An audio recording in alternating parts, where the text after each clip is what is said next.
I call the Monday, May 4th, 2026 meeting of the Louisa County Board of Supervisors to order. Mr. Barlow? I move that we convene in closed session pursuant to the following subsections of Virginia Code Section 2.2, 3711.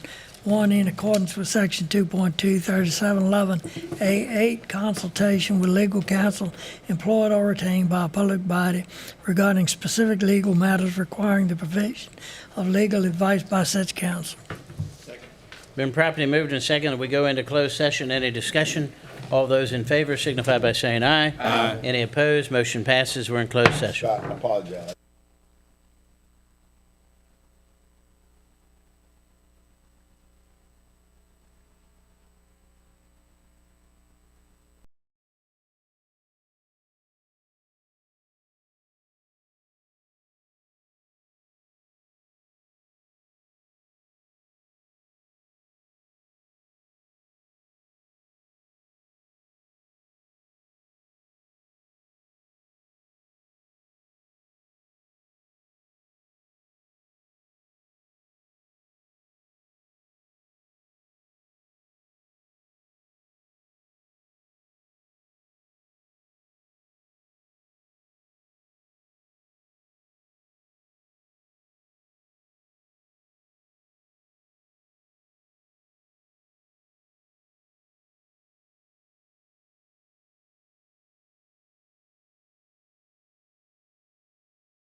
Mr. Chair, I move we go back into open session. Second. Been properly moved and second that we go back into open session. All those in favor signify by saying aye. Aye. Any opposed? Motion passes. I will now poll members to certify that to the best of your knowledge, only public business matters lawfully exempted from the open meeting requirements under the Virginia Freedom of Information Act and as identified in the motion for which a closed meeting was convened were discussed and considered by the board. If any member believes that the board varied from the purposes stated for the closed meeting, please state so and the reason prior to casting a vote. Mr. McCotter? Yes. Mrs. Jones? Yes. Mr. Williams? Yes. Mr. Barlow? Yes. Mr. Barnes? Yes. Mr. Woodward? Yes. All right, we're back into open session. It is 6 o'clock. This is the Monday, May 4th, 2026. If you couldn't tell, that it's May the 4th from our decorations here today. Meeting of the Louisa County Board of Supervisors. I'd like to welcome those of you who are attending here in the public meeting room and those that are joining us online. We will start the meeting this evening, as we always do, with the invocation, which will be by Mr. Williams tonight, followed by the Pledge of Allegiance. If you'd like to join us, please stand. Let's pray. Gracious Heavenly Father, thank you for loving us and for making a way for us to get to heaven through your Son, Jesus Christ. Father, thank you that we're able to come here tonight in open session and public and just discuss the business matters at hand in the county, Father. Father, we ask that you be with those abroad that are defending this country and those near, Father. Keep them safe and bring them back home alive. In Jesus' name we pray. Amen. I pledge allegiance to the flag of the United States of America and to the republic for which it stands, one nation, under God, indivisible, with liberty and justice for all. First item is the adoption of the agenda. I do know there's an addition. Mr. Chairman, Yes, sir. I'd like to add under information discussion items, a resolution authorizing a budget supplement for legal expenses associated with the Valley Link transmission line. Second. Been properly moved and seconded that we approve the amended agenda. Is there any discussion? All those in favor signify by saying aye. Aye. Any opposed? Motion passes unanimously. Next is the approval of the minutes. So moved. Been properly moved and seconded that we approve the minutes. Any discussion? All those in favor signify by saying aye. Aye. Any opposed? Motion passes unanimously. Next is the approval of the bills. So moved. Been properly moved and seconded that we approve the bills. Any discussion? All those in favor signify by saying aye. Aye. Any opposed? Motion passes unanimously. Next is the approval of the consent agenda. So moved. Second. Thank you. It's been properly moved and seconded that we approve the consent agenda. Any discussion? All those in favor signify by saying aye. Aye. Any opposed? Motion passes unanimously. Next is public comment period. I don't have any cards for public comment period. Is there anyone here that would wish to address the board on any subject which is not a public hearing tonight? No? All right. Next, we'll move on to information and discussion items. The first is a presentation by the Louisa Historical Society. And Caitlin, I know you're here. Welcome.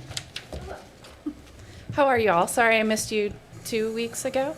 I caught my child's cold, so glad to be with you here today. I just wanted to give a brief update from the Historical Society. We've seen many of you out and about in all of the things that we do, but we have now been through the first quarter of 2026. And actually, now that I see this, oh, there it is. Now that we've been through the first quarter, I wanted to give some updates as far as tourism numbers go. As you know, we have switched. So last year we became a certified tourist information center. In January, we switched our hours to better accommodate all of the people in this room and all of yourselves who have jobs and can't get to us during the middle of the week. So getting a better sense of what our visitation looks like. We have always tracked Louisa County visitors, out of county, but Virginia visitors, out of state visitors as well. But we've been out and about in the community. We were at Scotchtown a few weeks ago. This is two of our volunteers, as well as, I guess, their board members, and our new programs manager, Becca Alley, who are demonstrating spinning at the Scotchtown Fiber Festival. Last weekend, we had Heritage Day. It was a great success in all of the ways that it can be, including that it didn't rain for the first time in 3 years. We had about 150 people attend, and we had a lot of living history demonstrations, including some first-person demonstration of Virginia Cavalry. We also had our Blacksmiths Guild from the Central Virginia Blacksmiths Guild, who come every year. And then we also had some demonstrations of Civil War infantry and cannon displays, a little bit of broader history, and a little more interactive for people this year. This kind of shifted a little bit down, but tourism, so we have tabulated all of our tourist information from January through the end of April. Visitation in these 4 months in 2026 compared to these 4 months in 2025 is up 176%. It feels like a crazy number to say that out loud, but I can tell you that we are getting people in the door multiple times a day, all throughout the week, to the point that some days I don't sit down.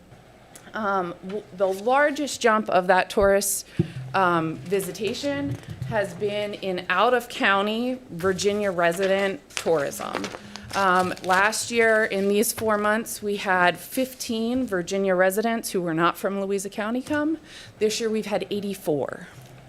Over half of that number is due in part to the program that we are participating in, which is the VA 250 Passport. You may have seen about it, heard about it. Hopefully you have. This is a statewide initiative that is run through the Virginia Museum of History and Culture. It is this little passport here up in the corner that has many different institutions across the state who are participating in it. When people come and visit, you get a little passport stamp. When you have collected one passport stamp, you get discounted admission at like Monticello and Mount Vernon and all of those places that cost a lot of money to take your whole family to. When you have collected 5 stamps, you then get entered into a statewide sweepstakes for family memberships to different museums, as well as some other 250 related cash prizes. What we are seeing and what we started tracking at the beginning of this year is of those Virginia residents who are coming here, how many of them are coming specifically because we are in the passport? And more than half of those 84 that have been here already this year have been specifically for the passport. So it's been a huge success. The state really hoped it was going to be a huge success, but they did an initial printing of passports and they have run out in the welcome centers. So they are doing another run of passports. So it's been really successful, and we're very fortunate to be able to participate in it. In addition to tourism, though, it would be remiss of me not to talk about all the things that we're doing within the county. And I think the biggest thing this year, not that we haven't always done this, but more of a concerted effort has been to engage our school children in the community. In January, we saw the entire 4th grade for an in-school field trip at Moss Knuckles. We went in, we did demonstrations of butter making, fiber production, colonial games, and quill pen writing. So we stationed the whole 4th grade through the course of the day. And then these are photos from last Friday, 3 Fridays ago. We had the entire kindergarten from Moss Knuckles come to the museum. So we had 94 kindergartners rotate through stations where they got to go in all of the buildings at the museum. We did candle making and a variety of other things. So, while we're doing lots to bring people into the community, we are the County History Museum. So I just wanted to, brief you on what we're doing and all of the things that are yet to come. We'll have Jack Jewett Day coming up on the 6th at Southern Revere. We'll have the Juneteenth celebration, which will be in the town of Louisa, and the following day at Moss Knuckles at the African American Heritage Festival. That'll be June 19th and 20th. And then we are participating in the 4th of July here in town. So it'll be a big 250 event. We're really hoping to showcase all that Louisa has to offer and really give people a old hometown 4th of July feel. So that's all I have. Perfect. Anyone have any questions or comments? Mr. McCotter? Thank you, Mr. Chairman. What is one of the Use your things- mic, sir. What is one of the Virginia 250 places in Louisa, other than maybe your museum? So we are the only as far as the passport goes. Yeah, we're the only passport program in the county. We are a handful of smaller museums. Most are your big traditional museums that we think of: Ferry Farm, Mount Vernon, Monticello, Montpelier. But it's nice because we were asked to participate because of all the things that we've got going on here, and it's been a real success, especially in getting people from surrounding counties who might just drive by on 64, and now they have a reason to stop by.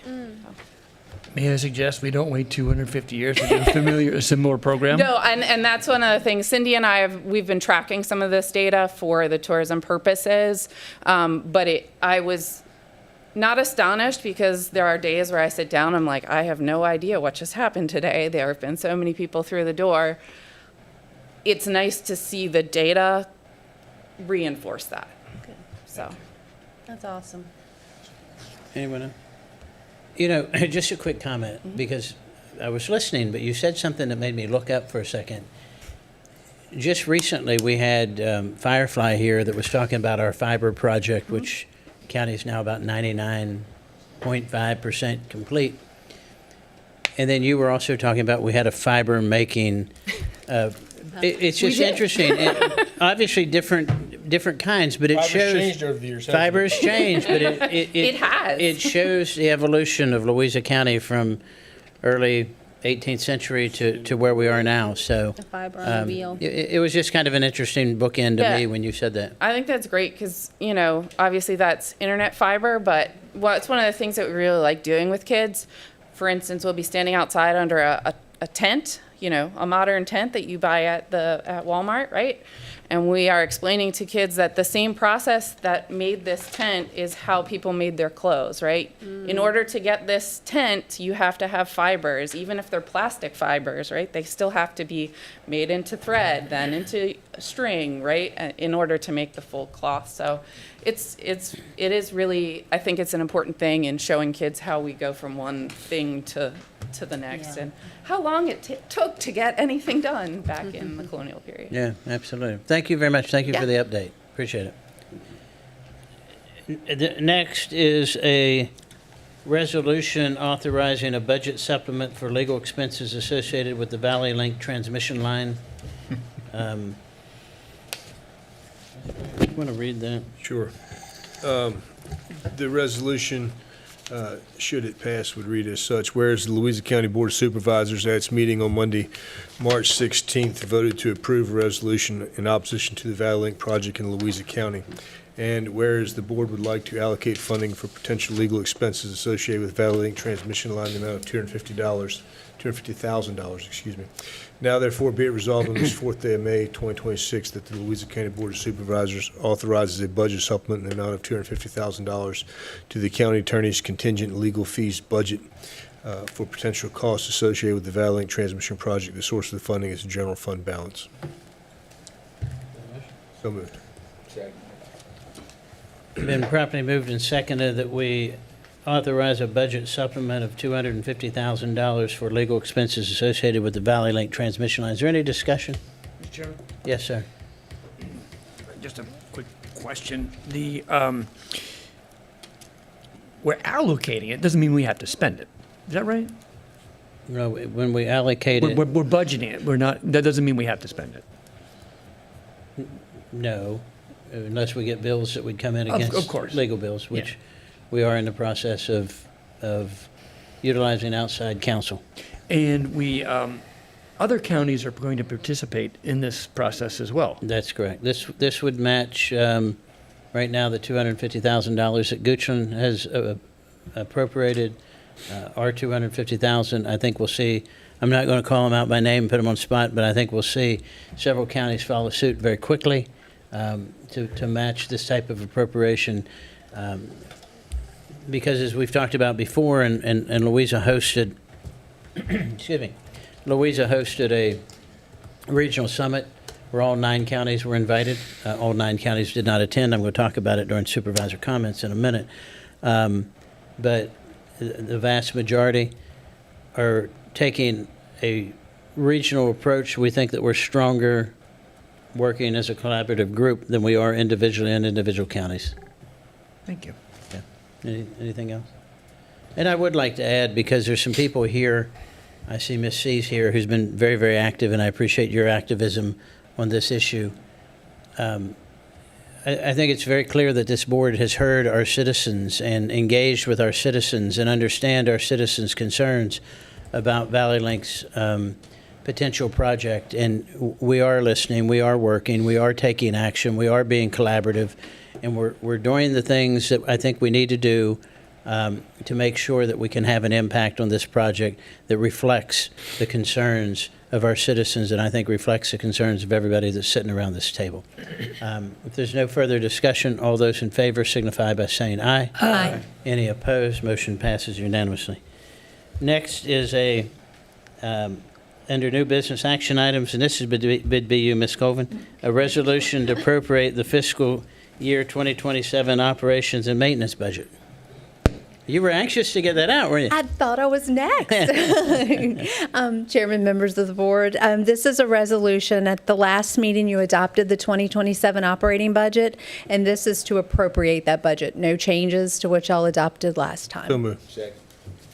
Been properly moved and second to appropriate the fiscal year operation and maintenance budget. Any discussion?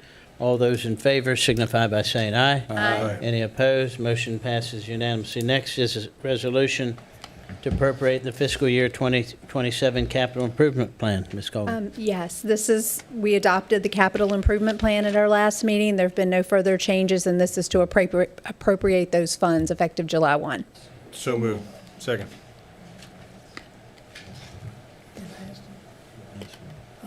Is the school budget in is that part of this capital improvement this time? Their capital plan, their capital improvement items for 27 are in our capital budget, and their operating budget is in our operating budget. It's all inclusive for both. Mr. Straley came to see me at the office, and part of which our discussion was on the bleachers that were in the budget at one point. They're still there.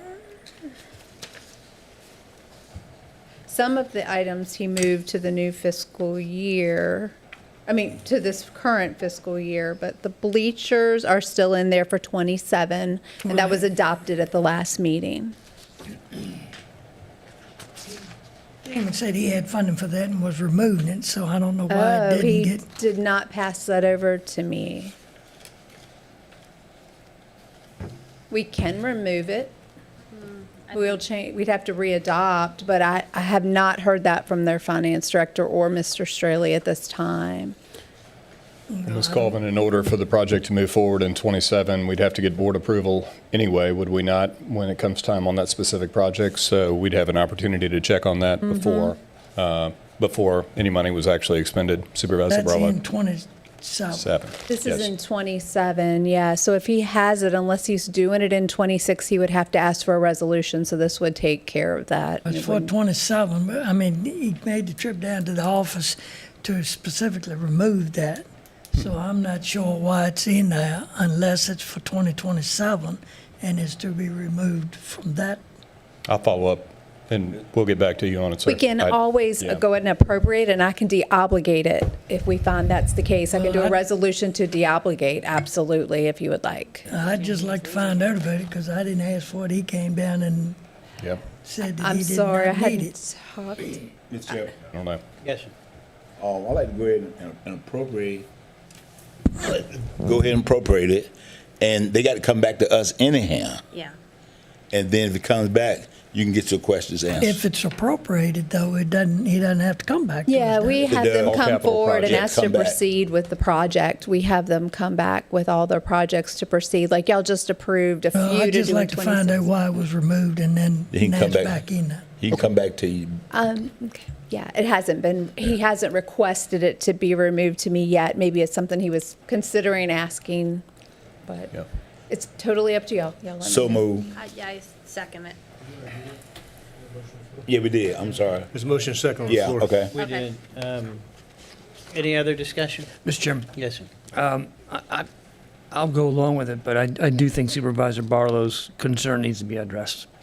I'll call him, absolutely. We can always de-obligate it in 27, not a problem, where I the see a lot funding of people wouldn't be with spent. phones right now. I think he's probably getting the message right Oh, now. I'm so, sure people are texting him. yeah, I think he's getting the message right now. I So. just, when somebody tells you something, then that's what I expect, and I'm not sure. Maybe I misunderstood something. Well, we've got plenty of time to figure it out. So how about, They can't spend it before July 1, no matter what. Yeah. So can I find out and report back at the next meeting? And if that is the case, we can de-obligate it before July 1. all right, all those in favor signify by saying aye. Aye. Any opposed? Motion passes unanimously. Thank you, ma'am. Next is supervisor comments. Yes, sir. I'll be brief. I don't know if Supervisor Jones have witnessed this or not, but at the Walmart and Lowe's intersection, panhandlers, I watched last week where there was almost a serious accident. The guy jumped out asking for money. The car pulled off and stopped and almost slammed into brakes. I remember a while back with our previous county attorney, we talked about that, and we was waiting on some court case in Henrico or something. But I'd like for the county attorney to review, if you look at it, there's some localities that got signs up that says you can't panhandle here or whatever like that. Yeah. But that's really dangerous. It is. Standing in that median strip, jumping down in front of people when they pulling over asking for money. And so I like to have the county attorney look at that from a safety perspective. And then briefly, I talked to been a while since I talked to the county administrator, but I know COVID changed the idea, and we got the resident engineer here, but I'd like to see if we can start following up with prisoners, nonviolent prisoners, picking up trash. Thank you. Comments? I do have one. Anybody else? Mr. Supervisor comments? Yes, sir. Or what Mr. Barnes said. Either, well, it's wide open under supervisor comment. Covered all that. Yeah, so. okay. You I- did, I- very well. I would just like to say, Mr. Chairman, that the Virginia Scenic Railway, who runs the trains out of the depot, they are doing something amazing this summer. During the fall, they had the steam engine, which is the J611, I believe it is, that ran scenic trips out of, gosh, I had it now, Goshen Rail Station, which has also been refurbished, similar to the one in Louisa. They ran trips out of there. The J11 is stored in Roanoke in the Rail Museum down there. I believe it's owned by those folks. Not sure about that, but anyway, they are bringing that to Stanton for their trips there in early June, but they're also bringing it to Louisa Depot the last weekend in June and the first weekend, which is July 4th weekend, in the town of Louisa. If you go to the Virginia Scenic Rail site It's there. for tickets, it's there.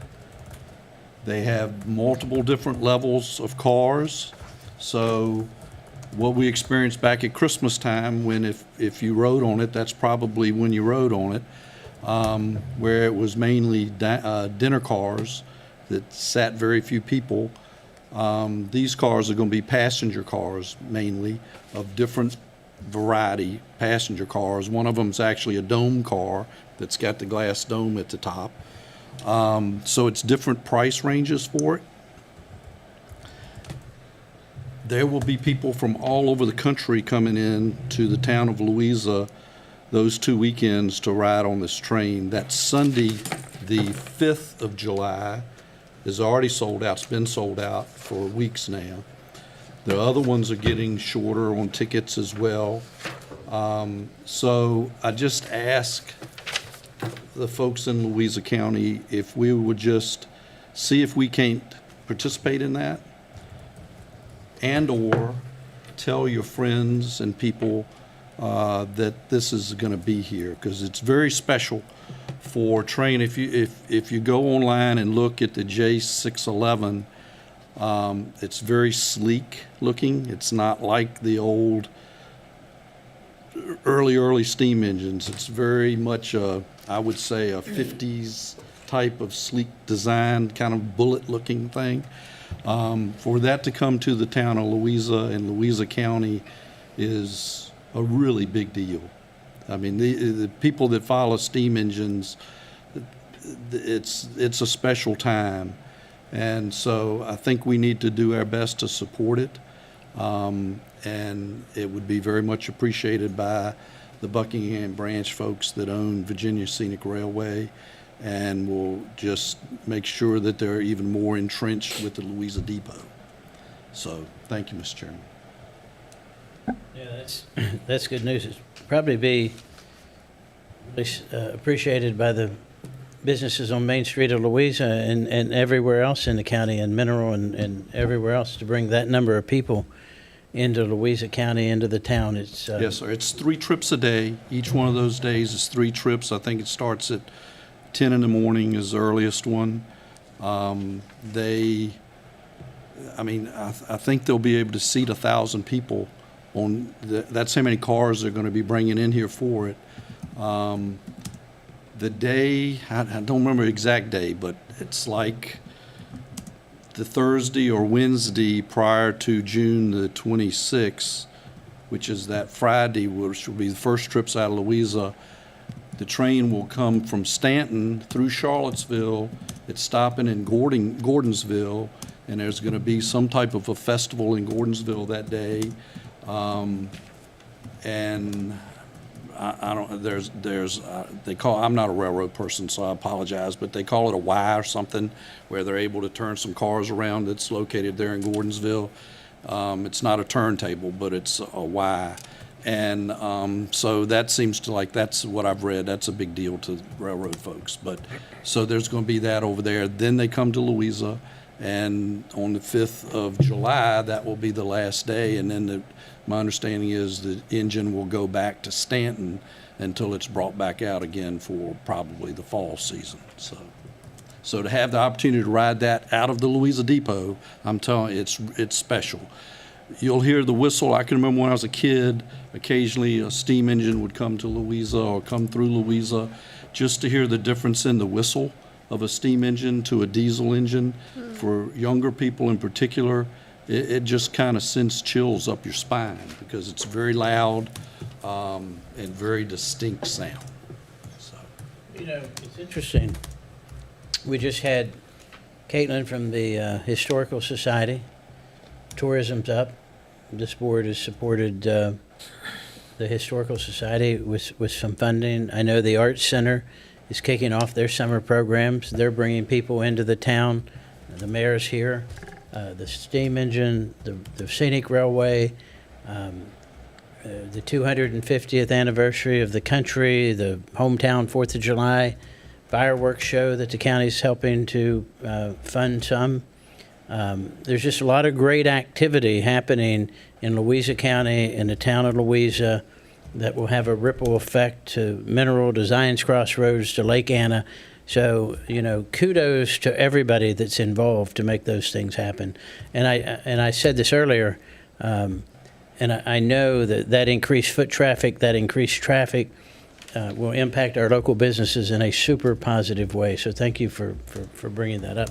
Are there any other comments? Yes, ma'am. And I just want to add to that. I want to thank our new mayor, Ashley Michael, here in the town for her energy that she is bringing. You are the right mayor for the town right now. And thank you so much for everything you're doing. I'm sorry I was out of town this weekend. I look forward to the next event and all the other future events. I am so excited, and my family is too. So thank you, Ashley, Mayor Michael, and thank you for longtime friend too, but you're doing a phenomenal job. Well, I guess what we're trying to say is, may the 4th be with them, right? Yes. I mean, we got to work that in somehow. I did want to. I said I was going to bring this up earlier. On May the 1st, Louisa County joined Culpeper, Fluvanna, Goochland, and Orange counties in a joint filing with the Federal Energy Regulatory Commission in docket number ER 26-1563-001. This filing does two things. First, it seeks to put the 5 counties into the case as parties so that we have a seat at the table and a right to be heard. Second, it objects to 3 specific gaps in the PJM interconnection's proposed new expedited interconnection track, a program that would fast-track up to 10 large power plants per year through the approval process in about 10 months instead of the usual 3 to 4 years.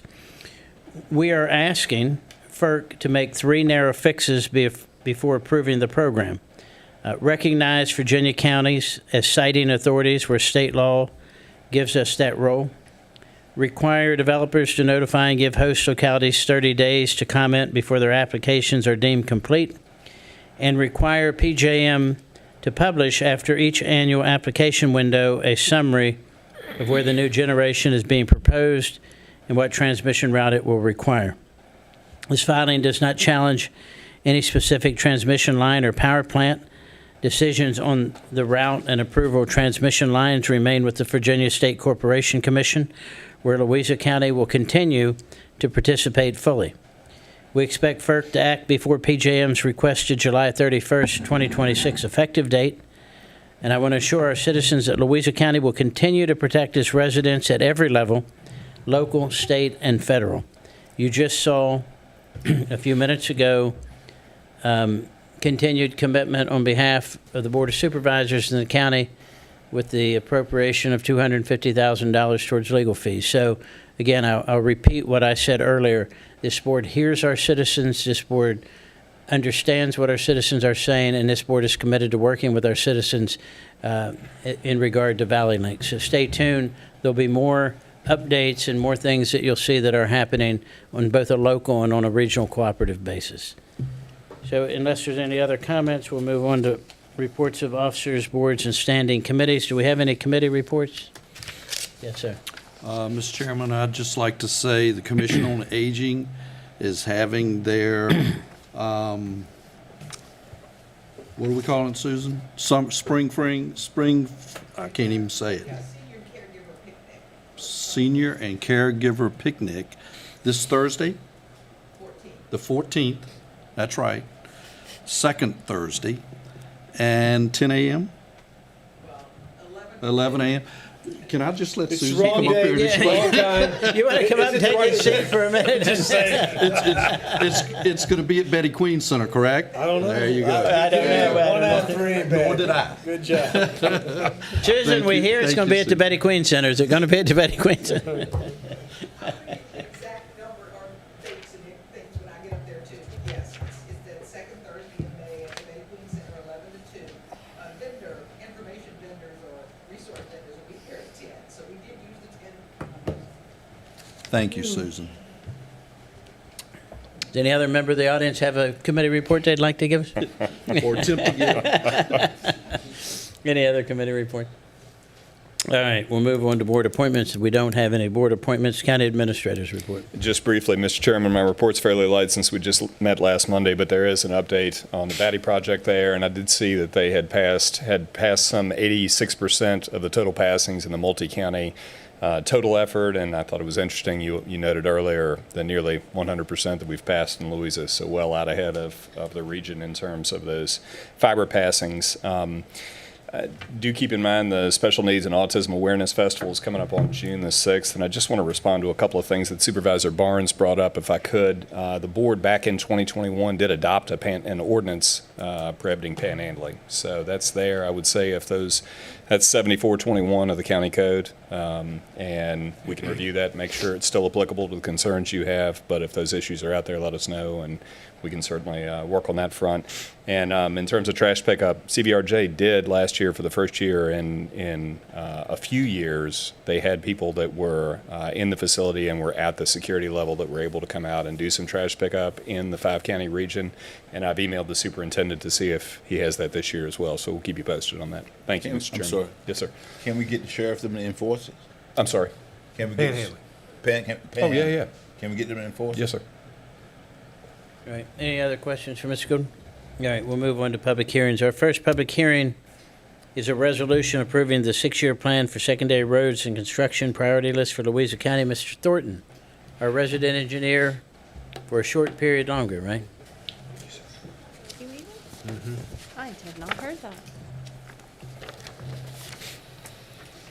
Mr. Chairman, board members, how's everybody doing this evening? Very good, sir. So what you have in front of you is the 6-year plan as amended during the work session. Mr. Thornton, Yes. they can't hear you back, can you? Oh. There you go. What you have in front of you is the 6-year plan as amended during the work session last month. What we did was we added the roads at the end of the plan. And then also in your countywide traffic services, put the balance of the 26-27 and then funded it $10,000 each year in the plan to the out years. Any questions for Mr. Thornton? I do. Yes, sir. It's not a direct question about the 6-year plan, but thank you for your service. I understand you are moving on, and Yes. we appreciate the fact that you've done a good job for us while you're here, and we'll miss you. That's nothing to do with the 6-year plan, but thank you. We'll stand by, I'll open the public hearing. I'll open the public hearing. Is there anyone here that would wish to address the board concerning the 6-year plan for secondary roads? All right, seeing none, I'll close the public hearing, come back to the board. What's the pleasure of the board? So moved. Second. Properly moved and seconded that we approve the 6-year plan for construction of priority list for Louisa County. All those in favor signify by saying aye. Aye. Any opposed? Motion passes unanimously. Before you go, Mr. Thornton, I'll just echo what Mr. Williams said. I've enjoyed working with you since, gosh, how long have you been here? It's 4 years. I was going to say 2 or 3, but I knew it was longer than that. I mean, I've enjoyed working with you. You've always been responsive when I've called with constituent concerns and never hesitated to meet out in the field where we needed to go. And I wish you luck in your new role as resident engineer in Petersburg. Wow. So congratulations on that. Probably a little closer to home, I would suspect. Yeah, a little bit. So, yep, good luck to you. Yes, sir. Anything? Okay. Thank you, sir. Thank you. Yes, sir. Next is an ordinance to amend Louisa County Code, Chapter 70, Taxation, Article 2, in real estate tax relief for the elderly or totally disabled, Section 70-35. Ms. Colvin and Ms. Fletcher. Good evening, Mr. Chair, members of the board. This is amending our tax relief ordinance. We are asking to increase the income limit 10%. So it will go from $50,000 to $55,000. And it will also increase the income levels in the qualifying 10%. Okay. Anyone have any questions for the commissioner? Thank you, ma'am. All right, I'll open the public hearing. Is there anyone that would wish to address the board? I have a card for Ms. Fletcher. I do have a card. Miss Fletcher, I do have a card. Tried to hear you during public comment, but I stopped him. Good evening. Following your rules, I am from the Louisa district. It tells you you have to say that when you get here, so. You gotta say your name, too. Pardon? You have to say your name, too. Susan Fletcher, There you go.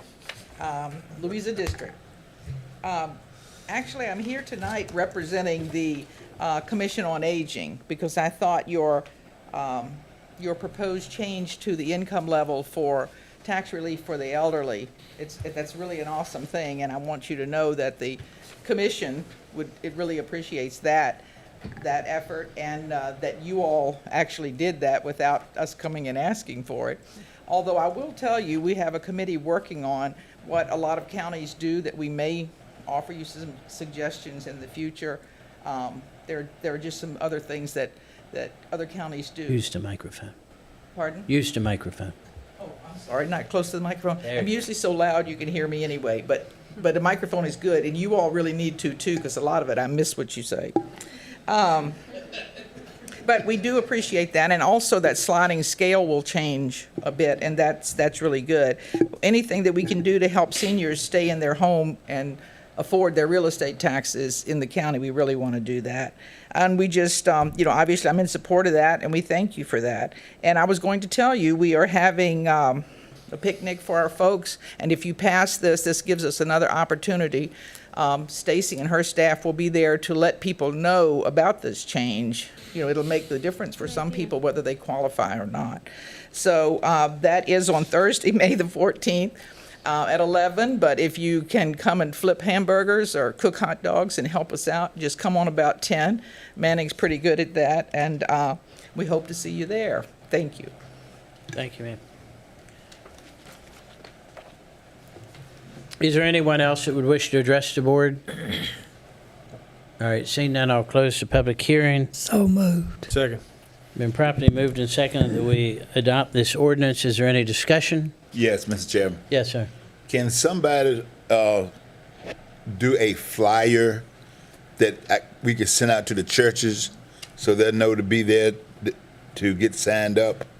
I know May 1st was the deadline, but you're going to do an extension. Yeah, Yes, yeah, ma'am. yeah.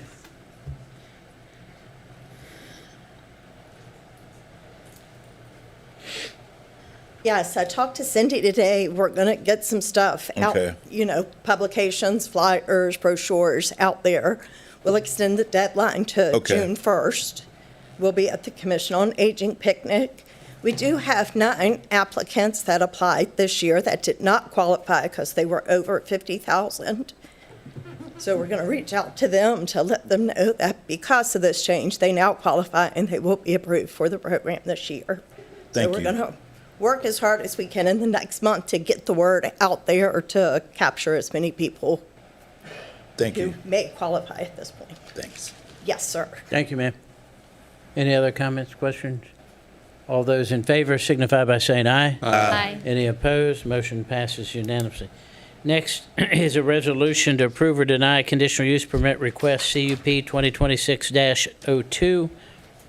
Zion United Methodist Church applicant owner, David McWilliams agent. Mr. Eglin. Good evening, Chairman, members of the Board of Supervisors. Before you tonight is Conditional Use Permit 2026-02, a request for a farmer's market to be operated at Zion United Methodist Church, tax map number 51-6. The property is located at the intersection of Zion Road, Route 627, and Columbia Road, Route 615, and is made up of 5.68 acres. The subject property is within the Zion Crossroads Growth Area and is split zoned A2 designated low-density residential and A2 Growth Area Overlay District designated mixed use on the 2040 Louisa County Comprehensive Plan's future land use map as shown on the current slide. The Louisa County 2040 Comprehensive Plan, Chapter for Rural Values and Character, Section 3.1.1, states that, quote, agriculture is a vital part of the economy, end quote. Guiding principles of the 2040 Plan states that there should be a focus on, quote, broadening the tax base by establishing businesses, end quote. Staff believes the proposed farmers market would provide a venue for Louisa County agricultural-based businesses to grow and be supported by the community and visitors. Community Development Department staff and the applicant believe a farmers market would have a minimal impact on Louisa County public facilities. The Agricultural Development and Land Conservation Coordinators provided a review of the conditional use permit, which can be found on packet page 79.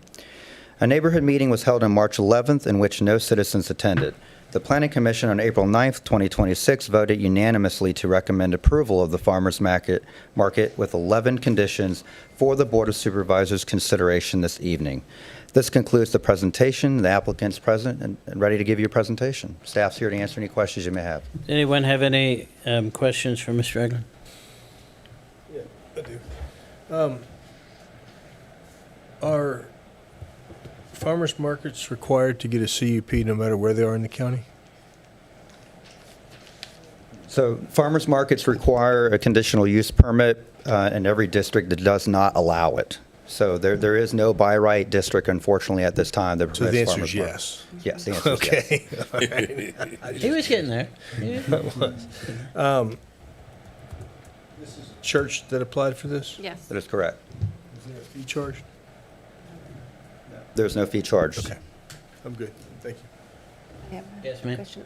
The outdoor music, I saw that it said it was permitting outdoor music. I thought we had decided that the music would be indoors. The applicant requested from the Planning Commission to modify that condition during the Planning Commission hearings to allow for music that is not amplified to be played outside, but all amplified music would be permitted inside the building only. That's still a sticking point with me, unfortunately. The music, because of it being in the mornings during the daytime on a Saturday, I really think that the music should be indoors. That Whether- condition give me changed back. Yeah, that was, nobody made me aware of the fact that it had changed. Just so I understand, the if you use a microphone or anything else, it must be indoors. That is correct. Amplified. So just somebody strumming a guitar and singing with their natural voice with no microphone is the only type of music that's allowed outside? That is correct. Okay. I know that I did have some concerns from a neighbor about that too, behind the church because of the relevant closeness. So that would be the only concern. Other than that, I've had a lot of support for this project, being agricultural based and food related from Spring Creek residents, from surrounding residents. I'm very excited that we're having a farmer's market. But if it's not amplified, with no microphone use at all, then, maybe that would be acceptable. But I wasn't made aware of that before tonight. I apologize for that. Mr. Barnum? I believe at the planning commission level, there was very much discussion on that. And what was talked about was acoustical type music. What wasn't mentioned, which that's going to be pretty quiet.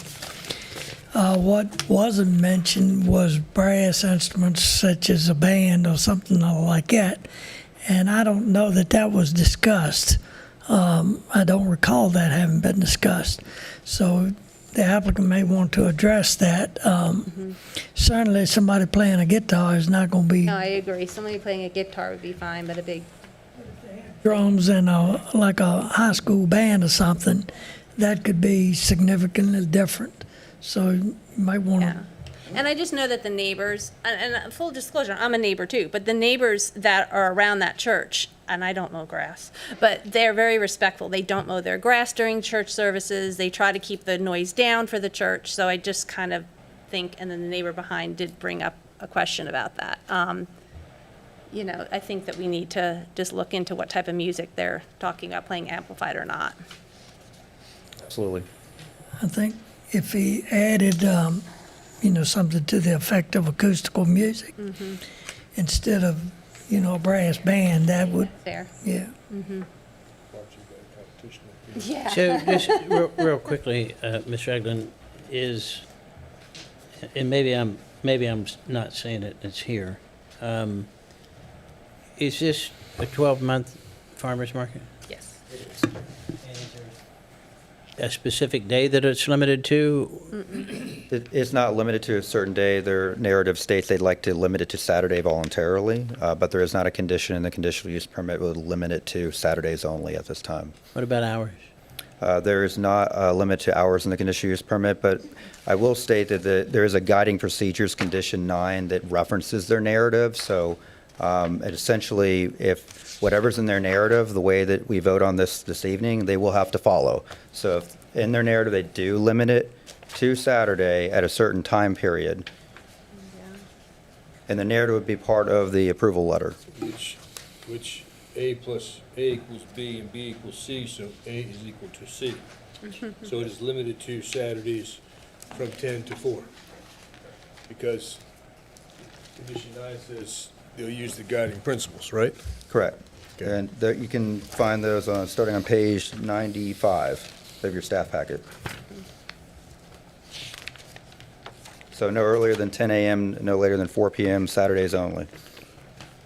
So just a technical question, I guess.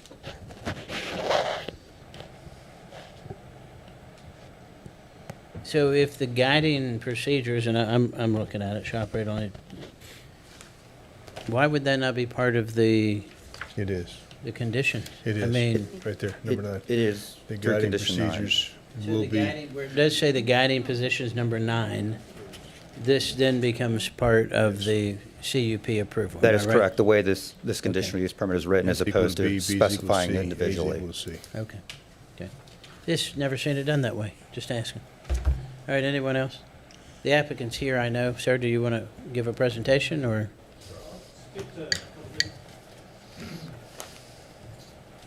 Hi, David McWilliams, pastor at Zion United Methodist Church.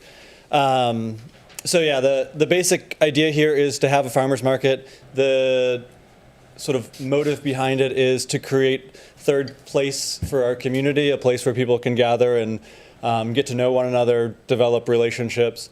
And so in addition to having the sort of traditional idea of walking around and having an opportunity to buy things, two big features that we're working on are making sure that the playgrounds are open, having opportunities to have like a food truck available, things that would encourage people to stick around longer and maybe potentially get to know somebody new.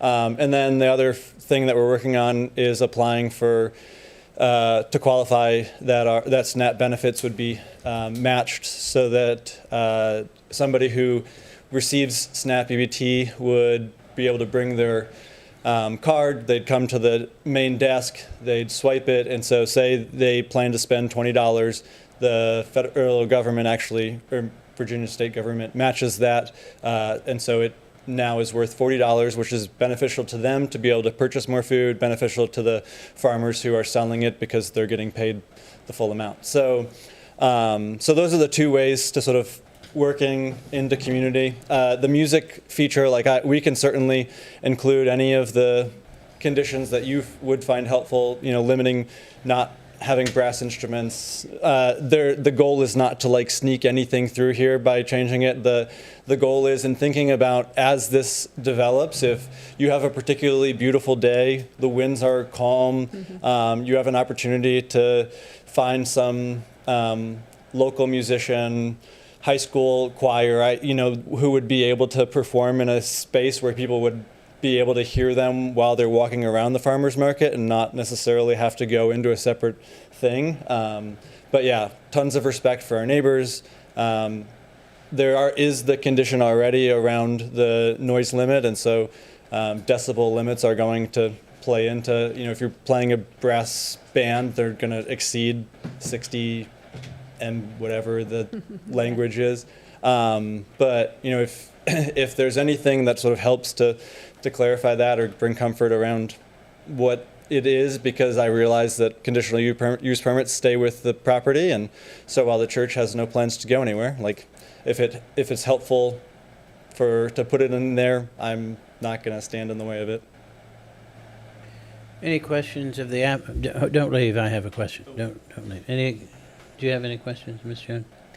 No, I think just the music was the only concern that I had heard. But other than that, the support is overwhelming. A lot of people from Spring Creek have reached out to me. They're excited that they'll be able to come and get fresh veggies, and people from the surrounding community. Even some people that I'm shocked wouldn't have reached out. And I'm like, okay. So it's a good thing. It is all a good thing. A couple quick questions. So,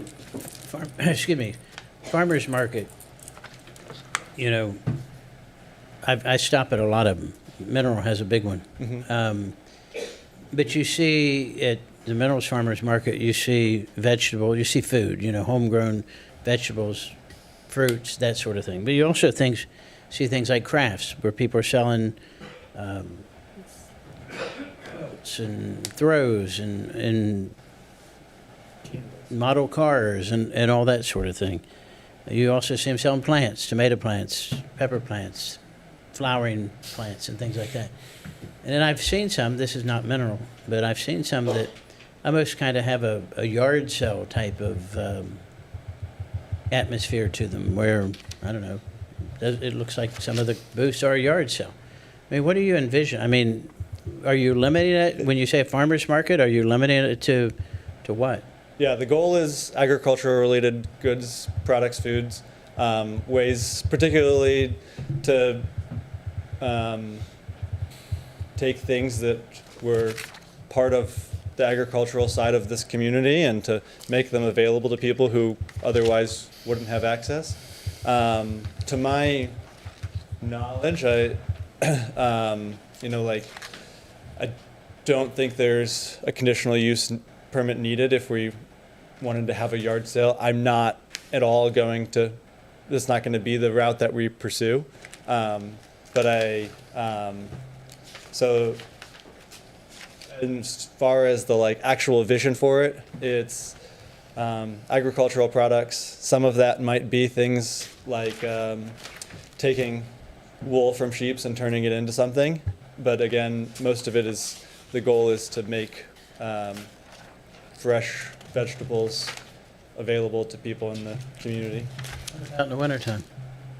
Yeah, the odds of actually operating during the wintertime is much slimmer, but Tom's recommendation was to apply for far more than you need because it opens the possibility of being able to do something if the need or the desire was there down the road. And the only reason I asked the question, it's not my district, I'm going to defer to Mrs. Jones, but the only reason I asked the question is some of these farmers markets, that's when you see, when you don't have the green beans, and you don't have the tomatoes, and you don't have the corn, and you don't have the watermelon, all that sort of thing. That's when you see, as you get into November, December, January, February, it really takes on a whole new flavor. It becomes, some of them become a flea market. I don't know if you've thought about that. I mean, I heard you say that the goal was to do this, but if you have people that say in January they want to sell Afghans and things that they knit and things that they, I mean, would you let them open? Would you, weather permitting, would Mr. they be there? Chairman, I believe Mr. Eglin can answer that for you, because our CUP, if I'm not mistaken, we had this discussion when we met with Pastor McWilliams, what it limits. It does limit it to agricultural, because the lamb thing, he said, well, if it came from a lamb and it was knitted and it was an Afghan, that would be agriculture. But I think Mr. Eglin can answer that question for you. That is correct, Supervisor Jones. So Condition 8 states that farmers market will only accept vendors in accordance with the county definition and the county code of farmers for the definition of farmers market. They will not permit mass-produced or multi-level marketing items. Of course, that would require code enforcement violation to come in for us to do an investigation and make a decision based off of the definition you see on your screen here. Yeah. Thank you. Thank you, sir. Thank you. All right, I'll open the public hearing. Is there anyone here that would wish to address the board on this conditional use permit? Seeing none, I'll close the public hearing. Mr. Jones? I actually do have a question. Mr. Eglin, when we speak of farmers markets and now with the new laws changing for some substances, and maybe you can elaborate on this a little bit more, would marijuana and hemp be considered agricultural for They sale? would not, because it's still a they controlled have substance. in their policy on number. Well, they do, guiding Methodist policy Church, yes. In number 9. That is so that where true. They're not allowed to sell that in alcohol. And you can't drink. Because 9 is, I should A know is that. equal to B and B is equal to C, A Yeah. is equal to C. I agree with Supervisor Williams. Well, and I'm going to say the question came from Supervisor McWater, but it's a good question because the laws are changing and Well, wait a and so minute. forth so That's fast. on his CUP. Let's just assume it's not there. It's a condition- great question regardless. Yeah, it is. Absolutely. A conditional It use is. permit would be required so this CUP would have to be amended for a CUP specifically for the selling of that type of product. Yeah. Thank you. Ms. Jones? No, I'm good. I'm in full support of Make this. a motion. I will make a motion that we approve it. Second. And this is a good thing for the community. Thank you. Second. Second. All those in favor signify by saying aye. Aye. Any opposed? Motion passes unanimously. So Mr. moved. Barnes? And properly moved and second that we adjourn. All those in That's a very favor good signify by question. saying aye. Aye. Any opposed? Motion passes. Meeting